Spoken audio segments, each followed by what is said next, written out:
Hello ભાઈઓ, બસ આવડે ઉઠ્યા તો નહીએ ભાઈએ ફ્રેશ થઈ જઈએ. આવડે આળસ આવે છે, ઊભું થવાની ઈચ્છા નથી. વિડીયો એડિટ કરીને અપલોડ કરી દીધો તો વિડીયો જોતો એમાં પાવાગઢ માતાનો ઘેરથી લેકન પાવાગઢ માતાનું મંદિર દર્શન તો કરીએ અને પાછા આવીએ અને મસ્તી કરીએ. ત્યાં સુધીનો વિડીયો છે તો જોજો. લાઈક, સબસ્ક્રાઈબ, શેર તો જરૂર કરજો અને કમેન્ટ જરૂર કરશો. અને તમે સારું ચેલેન્જ આપો તો એ પણ પૂરું કરીએ. ગાઈ થોડું સપોર્ટ કરો તો આગળ વધી શકશું.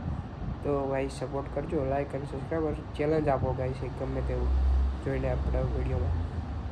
बराबर गाइस, तो मिलते हैं आपको नए व्लॉग में. दूसरा एक वीडियो एडिट कर रहे हैं. 200 रुपये मेट्रो वाला चैलेंज किया था ना, मालूम होगा आपको. मैंने डाला था रील, शॉर्ट में डाला था. शॉर्ट में वीडियो अपलोड करे तो जो लेજો. तो 200 रुपये चैलेंज 90 કિલોમીટર કાપવાનું તો એ બાકી છે. વિડીયો એ અપલોડ કરીએ છીએ એડિટ બેડિટ કરીને, બરાબર. તો કરશું એ પણ જોજો તમે ગાઈસ. ચલો મિલતે હૈ આપકો નए બ્લોગ में. Bye bye.